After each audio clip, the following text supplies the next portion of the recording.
कभी खानी पड़ी थी नींद की गोलियां, सुननी पड़ी थी दुनिया भर की बोलियां। पांड्या की जिद ने मचा दिया तूफान, सैल्यूट करने लगा पूरा हिंदुस्तान। रोहित के साथ छिड़ा था घमासान, भरे स्टेडियम में हुआ था अपमान। वर्ल्ड कप जीतकर आंखों में भरा था पानी, अपने हौसले से लिख दी सबसे बड़े कमबैक की कहानी। टॉस पर आए तो गाली, छक्का मारा तो गाली, विकेट लिया तब भी गाली। शायद ही दुनिया के किसी दूसरे क्रिकेटर ने अपनी जिंदगी में ऐसा टाइम देखा होगा जिस तरह का टॉर्चर करीब 1.5 महीने तक हार्दिक पांड्या ने झेला।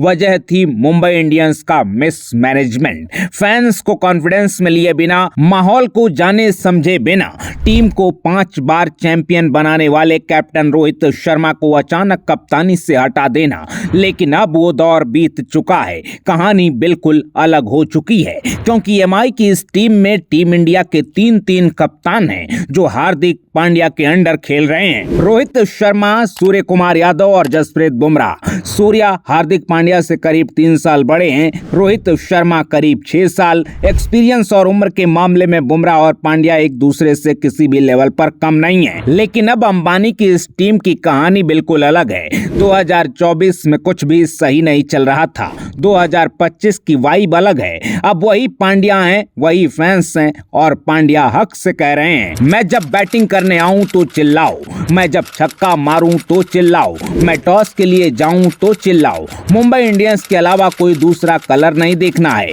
ये साल 2024 होता तो इसी स्टेटमेंट के लिए कोई पांड्या को घमंडी बता देता, कोई बदतमीज। लेकिन 2025 में पांड्या को लोग पहले से ही चीयर कर रहे हैं। अब अगर आप सोच रहे हैं कि ये चमत्कार हुआ कैसे, क्या अंबानी के पैसे से सब मैनेज हो गया, क्या रोहित की T20 रिटायरमेंट से सब बदल गया, तो ऐसा नहीं है। इस सब के पीछे किसी थर्ड पार्टी का कोई हाथ नहीं है, क्योंकि पिछले साल एमआई ने हार्दिक का पीआर मैनेज करने के लिए जितना पैसा लगाया, सोशल मीडिया पर हार्दिक पांड्या के साथ एमआई मैनेजमेंट को भी उतनी ही गालियां पड़ी। दरअसल ये कहानी किसी ने अगर बदली है तो वो खुद हार्दिक पांड्या हैं। आप सबको याद होगा कि कुछ लोग ऐसे भी थे जो आईपीएल में हार्दिक का हाल देखकर उनकी वर्ल्ड कप टीम में जगह पर भी सवाल उठा रहे थे।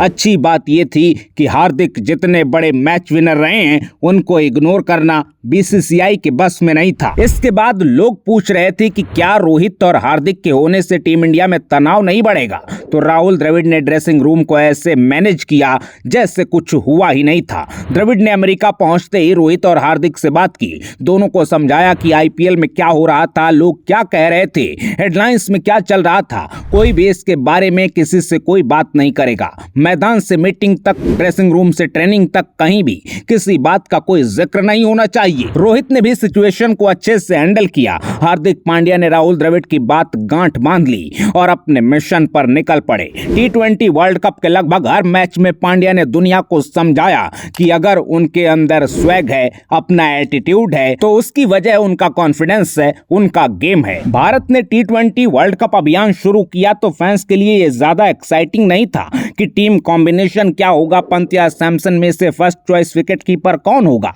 बल्कि दुनिया भर में लोग सिर्फ एक नाम गूगल कर रहे थे, वो था हार्दिक पांड्या। लोग जानना चाहते थे कि आईपीएल के कलेश के बाद रोहित शर्मा और हार्दिक पांड्या की केमिस्ट्री कैसी होगी, पांड्या की पर्सनल लाइफ में क्या चल रहा है। पांड्या से लोगों को नाराजगी ऐसी थी कि अमेरिका में भी उनको वोटिंग का सामना करना पड़ा। लेकिन सैल्यूट है हार्दिक की हिम्मत को, सैल्यूट है हार्दिक के हौसले को। दूसरा कोई प्लेयर होता तो टूट जाता, टूट कर बिखर जाता, लेकिन हार्दिक ने खुद को समेट कर रखा, संभाल कर रखा, लड़े और इतनी मजबूती से लड़े कि वर्ल्ड कप के बाद 150 करोड़ भारतीय फैंस के लिए वो सबसे बड़े हीरो बनकर निकले। हार्दिक अकेले ऐसे प्लेयर थे जो जीत के जश्न में भी जी भर के रो रहे थे। हार्दिक के आंसू जितने इंपॉर्टेंट थे उससे कहीं ज्यादा जरूरी थी 29 जून 2024 को हार्दिक के मुंह से निकली ये लाइनें। हार्दिक ने कहा, उस टाइम पे जो पूरे 6 महीने मेरे गए हैं वापस आए।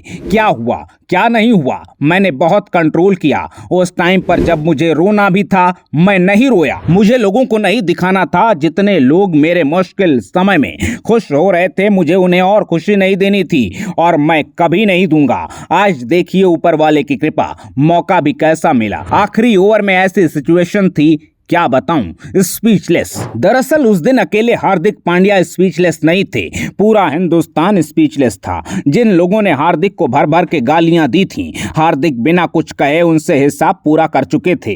कई लोगों ने पोस्ट डिलीट की, कई लोगों ने माफी मांगी। हार्दिक ने हम सबको सिखाया कि जब दुनिया आपके खिलाफ हो तो चुपचाप अपना काम करना चाहिए, क्योंकि कामयाबी सबको साथ आने पर मजबूर कर देती है। वर्ल्ड कप के बाद हार्दिक की कहानी बदल चुकी थी, लेकिन असली ट्विस्ट आना बाकी था। दुनिया के नंबर 1 ऑलराउंडर, टीम के मोस्ट वैल्यूएबल प्लेयर होने के बावजूद हार्दिक को बीसीसीआई ने सबसे बड़ा झटका दिया। बीसीसीआई के अधिकारी बताते हैं कि हार्दिक पांड्या के लिए साथी खिलाड़ियों का फीडबैक अच्छा नहीं था। इसमें कितनी सच्चाई है ये शायद ही कभी सामने आएगा, लेकिन बोर्ड ने हार्दिक से कप्तानी छीन ली। पहले बिल्कुल तय था कि रोहित के बाद हार्दिक ही लिमिटेड ओवर्स में टीम इंडिया को लीड करेंगे, लेकिन आईपीएल का लफड़ा हार्दिक का कैप्टेंसी करियर खा गया। इसमें कोई डाउट नहीं है कि बीसीसीआई ने हार्दिक का सबसे बड़ा सपना तोड़ दिया, लेकिन फिर एक बार हार्दिक ने अपनी फ्रस्ट्रेशन को अपने लिए इंस्पिरेशन बना लिया। आज की तारीख में पांड्या नंबर 1 फिनिशर हैं। चैंपियंस ट्रॉफी में जब जब टीम की हालत बिगड़ी